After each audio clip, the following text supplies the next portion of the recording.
Salam dostlar, Füzat televiziyasında mən Tural İsmayılovun təqdimatında arxa plan verilişinin növbəti buraxılışını izləyirsiniz. Bugün dünya gündəminin ən önəmli hadisələrindən biri dünyanın ayrı-ayrı coğrafiyalarında aktiv müharibələrin dünyanı cənginə almasıdır və biz bu proseslə bağlı, yəni dünyanın niyə konfliktlərə bu qədər meylli olması ilə bağlı bunun təkcə siyasi yox, həm də mənəvi və fəlsəfi səbəbləri ətrafında bundan əvvəl də müzakirələr aparmışıq və mövzunun aktuallığına nəzərə alaraq istədim bir daha bu mövzuya toxunaq. Çünki dünya hal-hazırda konfliktlərdən uzaqlaşmaqdan daha çox konfliktlərə meyl edən bir yer kürəsi obrazı yaradır.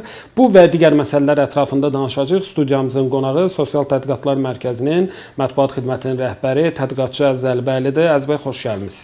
Xoş gördük, salamlayıram sizi. Əziz bəy, əvvəlcə bəlkə də biraz klişe sual olacaq, amma niyə dünya hal-hazırda daha gərgin, daha konfliktoloji görünür? Axı pandemiyadan sonra ümidlər də var idi ki, bundan sonra qlobal məsuliyyət şuuru daha da çox olacaq. Amma biz sanki əks tendensiyanı görürük. Razılaşırsınızmı? Yox, qəti şəkildə. Əgər pandemiya üzərində münasibət bildirmək ehtiyacı dayanacaqsa, duracaqsa, o zaman dərhal deməliyik ki, pandemiya normaları sıradan çıxartdı, davranışları sıradan çıxartdı. Siz behavioristləri izləyirsiniz fəlsəfi cərəyan kimi.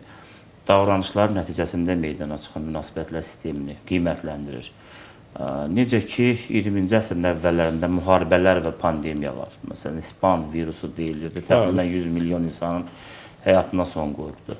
Bu, əslində bundan qabaqki əsrlərdə də belə davam edib. Yəni, demək olar hər yüzillikdə həm müharibə var, həm pandemiya var. Müharibələr bütövlükdə münasibətlərin ən üst həddini müəyyən eləyir. Çünki əməkdaşlığın formaları var da, 3 forma var. Həmişə insan arasında da, dövlətlər arasında da 3 əməkdaşlıq forması çıxır meydana. 1. Bu münasibətlərdə ya müharibə səviyyəsində, vəziyyətində olmalısan, ya neytral vəziyyətdə olmalısan, ya əməkdaş vəziyyətdə olmalısan. Əslində, başqa bir formada bir fəlsəfi cərəyan da var ki, dövlətləri insanın siması kimi müəyyən eləyir, şəxsləşdirir. Bəlkə naturalistlərdə də bu fikir daha çox güclüdür. Necə insan davranışı varsa, elə də dövlət davranır. Bu, məsələn, xüsusilə də Fransa inqilabından sonra vətəndaş quruculuğu cəmiyyətinin və bəlkə biraz da xristiyan dininin o sekta dönəminə aid inkişaf yolunu ki, keçdi İtaliyada, dövlət və kilsə arası mübarizədə, münaqişədə. Bu, özünü siyasi cəmiyyətlərdə özünü belə göstərdi ki, qruplar arasındakı yanaşmada birinin liberal, birinin radikal olması kilsədən gələn ənənədir. O, sonra dövlətləşmə prosesinə keçəndə ki, dövlət gəlir beynəlxalq münasibətlərin aktoruna dönür. Bəs bu aktor özünü beynəlxalq münasibətlər sistemində necə aparır? Beynəlxalq münasibətlər sistemində dövlətin özünü aparması sabit dönəmlər üçün, yəni sabit dönəm üçün də deməyək, sərbəst dönəm üçün, müharibə vəziyyətini daha çox diktə eləyir. Məsələn, belə düşünək ki, beynəlxalq sistem mövcud deyil. Ya da belə düşünək, 1815-ci ilə qədər ilk beynəlxalq münasibətlər sisteminin təməllərinin atıldığı dönəmdir də bu. Bu dönəmə qədər dövlətlər belə münasibətdə olub bir-birinə. Yalnız ərazi iddiaları, müharibələr, toqquşmalar. Daha dəqiq siz buna baxanda görə bilərsiniz, orta əsrlər tarixi qərib ölkələrin hamısında. Niyə? Biz dövlətçiliyə tutaq ki, Səfəvilər dönəmində ya Türkiyədəki Osmanlılar o dönəmdə artıq çatmışlar, çünki mərkəzi hakimiyyət mövcud idi. Amma bu cür dövlətlərdə bu yox idi. Sonra coğrafiyalarda balaca olduğundan şərqə nisbətən qərbdə dövlətlər görürsünüz, əraziləri xırda-xırdadır. Niyə bu belə idi? Çünki ərazi iddialar kifayət qədər çox idi və müharibə imkan vermirdi ki, onlar özləri üçün yeni bir dövlətçilik təşkil eləsinlər. Amma nəticə nə baş verirdi? O coğrafiyada münasibətləri müəyyən edə bilmədiklərinə görə böyük kəşflərə başladılar. Böyük kəşflər özü ilə həm də xaç yürüşlərinin o ilkin təzahürünü daşıyırdı. Və xəyali olaraq Hindistan qızılla zəngin bir məmləkətin kəşfi ideyası Avropada həmişə, bilirsiniz, güclü olub axı.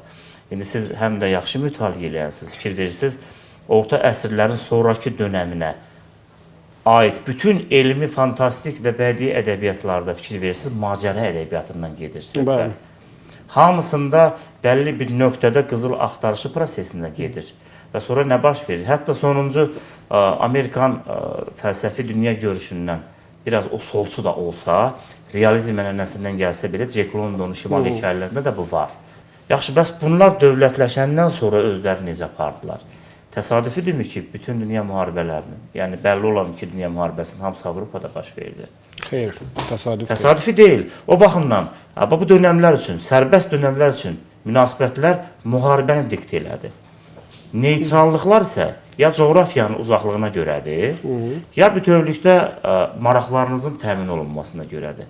Bəs əməkdaşlıqlar necə? Axı qonşularınızla siz müharibədə məğlubiyyətin nəticələrinə görə, ya da qalibiyyətdən əldə etdiyiniz dividendlərə görə əməkdaşlıqları müəyyən edirsiniz. Bəs bunu biz harada gördük? Birinci Dünya müharibəsi aydın idi. Çünki nəticələrindən narazı qalan Almanlar revanş almaq üçün İkinci Dünya müharibəsinə səbəb oldular. Dövlətçiliklərini, çünki bilirsiniz, imperiya çevrilmiş fransızlar, hətta imperiya çevrilmiş Portuqalların olduğu bir qitədə onlardan qat-qat çox olan Almanlar imperiya çevrilə bilmirdi. Bunun savaşını aparırdılar. O ideologiya çevriləndə gəldi çıxdı dünya müharibəsinə. Və həmin dönəmlər üçün ki, müharibənin olmadığı vaxtlarda nə baş verirdi? Müharibənin olmadığı vaxtlarda isə pandemiyalar öz sözünü deyirdi. Pandemiyalar nəticəsində yeni münasibətlər formalaşırdı. İndi gələk bu dönəmdəki sualınıza aid. 2020-ci ilə qədərki dünya ilə 2020-ci ildən sonraki dünyanın arasında katastrofik fərq var. Amma o 20-ci əsrin əvvəlində də belə idi. Çünki siz İspan qripindən bəhs edirsiniz. Yəni bu dünya tarixində həmişə post-pandemiya sindromu varmı belə çıxır? Daimi var. Niyə belə olur bəs? Axı münasibətlər zənciri biz deyirik ki, əbədi və daimdir. Necə? Uzun müddət siz ticarət münasibətlərinizi qurduğunuz tərəfdaşlar nə qədər beynəlxalq münasibətlər sisteminin dinamikasında dözə bilər və tab gətirər. Ona görə bəzi ölkələr realizm siyasətində bunu dünyaya daha çox bəyan edilir. Xarici siyasətdə də var. Məsələn, biz tərəfdaşlarımıza əbədiyyən sadiq deyilik axı. Biz maraqlarımıza sadiqik. Bəlkə bizim tərəfdaşların baxışları dəyişəcək. Bəlkə bizim tərəfdaşlar sıradan çıxacaq və başqa təmayüllər tərəfindən işğal olunacaq. Onda ona qarşı sadiq qalmaq sizin milli maraqlarınıza zərbə olur ya yox? Sualı bu cür vermək lazımdır. Doğrudur. Amma gəldik pandemiya məsələsinə. Pandemiya həmin qaydada beynəlxalq münasibətlər sistemində bəlli bir münasibətlər zəncirini qırdı. Necə qırdı? İndi gəlin sizə mən praktiki bir misal verim. Avropa İttifaqı düşünürdü ki, o indiki vəziyyətdə tamamilə zəncirlərlə, axı bilirsiniz, orada 30-dan artıq ölkə təmsil olunur və bu ölkələrin vahid iqtisadiyyat prinsipi var. Nə deməkdir vahid iqtisadiyyat? Siz bir məhsul istehsal edəcəksinizsə, onun komponentləri müxtəlif Qərb İttifaqına daxil olan ölkələrin mərkəzlərində istehsal olunmalıdır. Avtomobil 5 yerdə istehsal olunur. Sizcə bu sizə daha nəyi xatırlatdı? SSR dönəmində inteqrasiya olunmuş iqtisadiyyatlar modelinə. Yəni, Gəncə alüminium zavodunda istehsal olunmuş alüminium parçaların dizayn olunması, formaya salınması həyata keçirilirdi Gürcüstanda. Orada nəyə çevrilirdi? Avtomobil istehsalına və müxtəlif detallara ki, bu Baltik yanı ölkələrdə reallaşdırılırdı. Və sonra biz bu nəyə yaşatdı dünyaya? Bu onu yaşatdı ki, SSR sistemi sıradan çıxan kimi iqtisadiyyatlar avtomatik şəkildə çöktü. İqtisadiyyatlar həm şaxələndirilmişdi ölkələr arasında zəncirvari, həm mərkəzləşdirilmişdi. Bəs bunun acısını dövlətlər çəkdi ya çəkmədi? Dərhal özlərindən etnik savaşlar, ərazi iddiaları və dövlətlərin bir iqtisadi siyasi formasiyadan başqa bir iqtisadi siyasi formasiyaya keçid üçün ağır qurbanlar tələb elədi. Və indiki konflikt. İndi gəlirik həmin onun paralelinin Avropa İttifaqında olan hissəsinə. Pandemiya dönəminə qədər Avropa İttifaqı vahid dövlət modelindən çıxış edirdi. Hətta vahid evro pul vahidinin qəbul olunmasında da belə idi. Çünki bunun izahı həm də vahid iqtisadi məkan idi. Amma məlum oldu ki, pandemiyanın yayılmaması üçün dövlətlər özlərinin suveren sərhədlərini qapamalıdır. İndi sual, Avropa İttifaqının son 60 ildəki dizayn olunmuş və keçdiyi yolda suveren sərhəd anlayışını nə dərəcədə zərbə vurulmuşdu? İsveçrə ilə yaxın ölkələr arasında, Hollandiya ilə Fransa, yaxud bu ərazilər arasında bilirsiniz, sərhəd xətti mövcud deyil axı Avropa İttifaqı daxilində. Biz ona niyə Schengen zonası deyirik? Bəs indi sual çıxır meydana. Onlar pandemiya vaxtı sərhədləri qapayacaqlar. Yanaşmasını necə tətbiq eləməlidirlər? Hardan keçirdi o sərhəd xətti ki, burada ilk dəfə dövlətlər başa düşdü ki, onların suveren əraziləri və suveren haqları var. Bu, beynəlxalq münasibətlər sistemindəki aktorların davranışını dəyişdi. 2. Siz bu ərazinizi qapatmaq məcburiyyətində qalanda sizin istehsal zənciriniz hansı vəziyyətə düşür? Yəni, dövlətlər fərdi qayda özlərinin iqtisadiyyatını idarə edə bilməyən bir vəziyyətə düşdülər. Və bu artıq göstərdi ki, ənənəvi qaydada qloballaşma deyilən zəncir indiki vəziyyətdə beynəlxalq münasibətlər sistemində pandemiyanın gətirdiyi yeniliklə Bəs Əziz bəy, çox böyük zərbə vurdu. konfliktlərin əslində çox maraqlı bir məqama gəldi çıxır. Mən bunun siyasi tərəflərini bilirəm, amma biraz da axı bu məsələlərin kökündə fəlsəfi düşüncə dayanır. Bu bütün konfliktlərin kökü yenə də gedir iqtisadi maraqlara mı çıxır? O qızılla bağlı bir misal çəkdiniz. Yəni indi də qızıl axtarırlar, indi də o ölkələrin sərvətləri uğrundadır bu savaşlar, yoxsa bunun başqa həm də qlobal humanitar böhranın növbəti nəticəsi kimi dəyərləndirirsiniz? Əla sualdır. Fəlsəfə həmişə axtarışdadır. Fəlsəfənin oda olmasının əsas vacib məsələsi indiki vəziyyətdə dünyanın gedişatının nə cür olacağına yönəlik sual ətrafındadır. Bəs yaxşı, fəlsəfədə verilən bu sualın real həyatdakı praktikasının, nəticələrin təsdiqini tapması üçün həyata keçirilən prosesləri kim icra eləyir? Bu suala cavab verəndə dərhal baxmalı dünyanın beynəlxalq akademik mərkəzlərə. Məsələn, hazırda ən çox dünyada adı çəkilən 3 siyasi şəxs deyə bilərəm sizin üçün, icazə verin deyim. Biri Hans Morgenthau'dur. Digəri tutaq ki, Samuel Huntington'dur. Üçüncüsü Francis Fukuyama'dır. Nə üçün bu 3 şəxsin adını çəkdim? Ona görə ki, hər 3 şəxs beynəlxalq münasibətlər sisteminə, dövlətlərin xarici siyasətini diktə etməsinə fərqli baxışla yanaşır. Məsələn, həqiqətən də güc faktorunu Hans Morgenthau deyirdi ki, güclüsənsə deməli diktə eləyirsən. O zaman Samuel Huntington deyirdi ki, iki beynəlxalq sistem iqtisadi deyil də ideoloji əsasda çarpışırsa, toqquşursa, söhbət gedir sosializm və kapitalizmdən, düzdürmü? Bu dünyanın sonu deyil. Bu beynəlxalq münasibətlər sisteminin hazırki vəziyyətinin sonudur. Bəs nə təklif eləyirdi? Deyirdi ki, indən sonra dini əsaslarda sivilizasiyalar toqquşacaq. Elə oldu ya olmadı. 2001-ci ildə New Yorkda və Washingtonda baş verən terror aktlarından sonra İslam fundamentalizmi anlayışı dünya ədəbiyyatına gətirildi. İndi sual, bunu dünya ədəbiyyatına kimlər gətirmişdi? Amerika Politologiya İnstitutu. Elə deyəsən Hans Morgenthau'nun adına da oynayır. Amma biraz reallıq da var da, Əziz, düzdürmü? Yox, burada dediyim başqa bir şeydir. Yəni elə bir təhdid də var. İndi burada dediyim tamamilə fərqli bir şeydir. Bəs yaxşı, həmin siyasi fəlsəfəçilər qrupu hansı ölkəni təmsil edir? Amerika Birləşmiş Ştatlarını. Bəs praktiki olaraq Birləşmiş Ştatları təmsil edən bu şəxslər həm də fəlsəfi yaradıcılarıdırmı? Bəli. Və sual başqa bir formada bunu da verir, siyasi sosioloji baxımdan. Bütün dönəmlər üzrə münaqişələrin və müharibələrin mahiyyəti dəyişib, nələrin uğrunda aparılan savaşların konteksti əvvəlkilərlə münasibətlərdə, müqayisələrdə eynidir yoxsa dəyişdi? Birinci sual budur. Birinci sualınıza cavab verən kimi dərhal bunu deyək. Başqa ölkələrin ərazilərini ələ keçirmək istəyi orta əsrlərlə müqayisədə indi azdır. Yəni, müharibə səbəbi kimi ön plana çıxmır. Lakin müharibə səbəbi kimi ön plana başqa bir səbəb çıxır. Məsələn, nə? İdeologiya. Gəlin onda bölək də bir neçə istiqamət üzrə. Əgər biz sırf olaraq coğrafi və təbii sərvətlər üzərində ölçək, gəl ideologiyaya getmək. Məsələn, hansı bölgədə neft qaz var? İcazənizlə dünya xəritəsini gözümüzün qabağına gətirək. Bir neçə ölkəni dərhal sayaq. Dünya neftinin hazırda istehsal olunduğu və ixrac olunduğu əsas bölgə Ərəb körfəzidir. Yəni buna İranlılar da Fars körfəzi deyir. Bab Əl-Məmdad boğazından dünyada gündəlik neftin 20% ixrac olunur. Və o kəsilsə dərhal dünyada o balans pozulacaq. Bura qədər aydındır.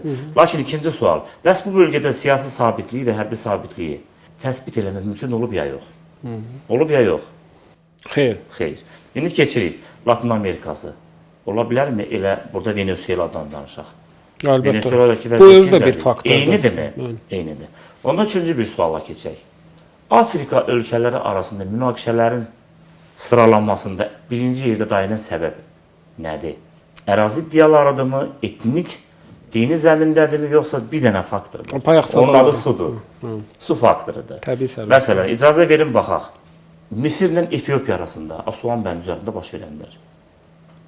Axı Nil çayı bilirsiniz, Efiopiya arasından keçib gedir Misirə.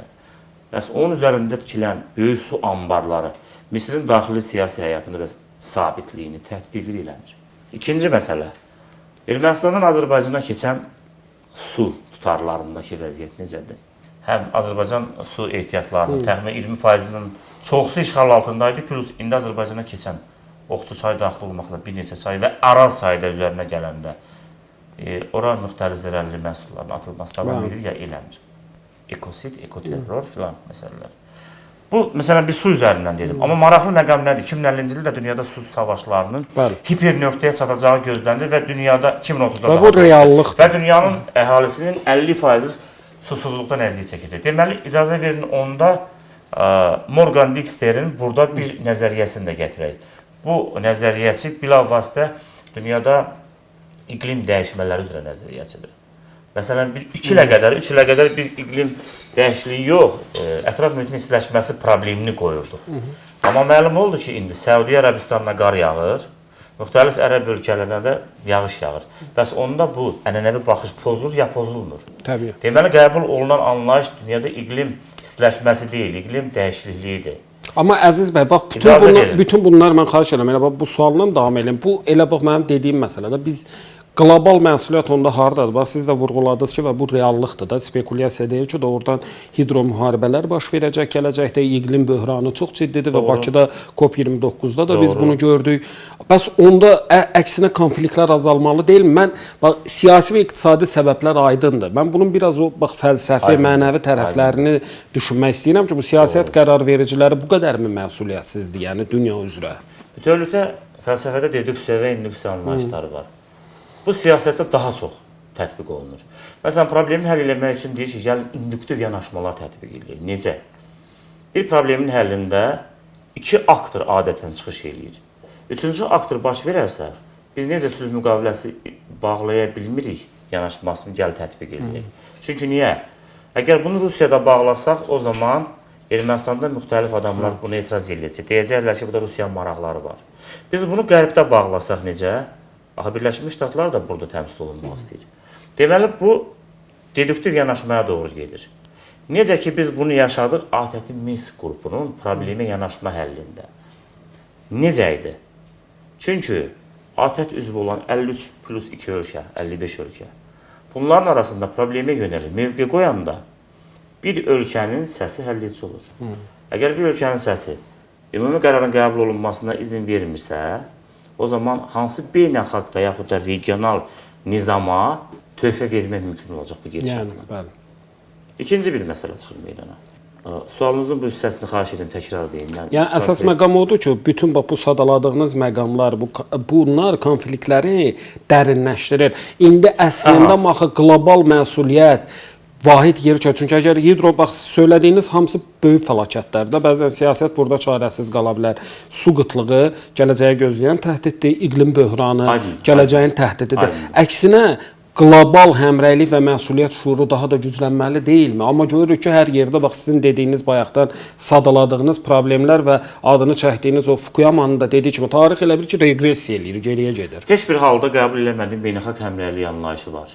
Heç bir halda qəbul etmədiyim. Realizm deyir ki, sizin beynəlxalq həmrəylik anlayışınız söykənməli demokratik baxışlara. Bu söykənməlidir insan hüquqlarının təmin olunmasına. Bu söykənməlidir hüquqi dövlətin quruculuğuna. Və bunu ideoloji olaraq bəzi ölkələr başqa ölkələrin daxili işlərinə qarışmaq prinsipi ilə qarışdıraraq həyata keçirirlər. Onda beynəlxalq hüququ və beynəlxalq münasibətlər sisteminin təşəkkül tapmasındakı rol oynayan əsas aparat olan BMT, beynəlxalq sülhün dizayn olunmasına və təmin olunmasına rol oynaya bilirmi? İkincisi, siz dediyiniz sabitlik dönəminə aid yanaşmalar, fəlsəfi baxışlar ədalətli idimi, yoxsa ədalətli deyildimi? Əgər ədalətli idisə, deyirsinizsə və bu anlayışlar üzərindən bir beynəlxalq baxış sərgiləməyi üstün tutub təlqin eləməyə çalışırsınızsa, bu nəzəri olaraq çox yaxşı bir şeydir. Amma praktik olaraq bu necə yaxşıdır ki, 1945-ci ildən etibarən dünyanın 5 ölkəsi dünyanın yerdə qalan, deyək ki, 195 ölkəsinin taleyi ilə bağlı qərar qəbul edir. Bu BMT-nin Təhlükəsizlik Şurasının daimi üzvlük mexanizminin ortaya çıxmasından bağlı. Elə böyük siyasi ədalətsizlikdir də. Ona görə də yaxşıdır. Bu informasiyalar üzərindən ki, danışanda ki, beynəlxalq ədalət olmalıdır. Bu yalnız kiçik ölkələrin siyasi nəzəri baxışlarında yer alır.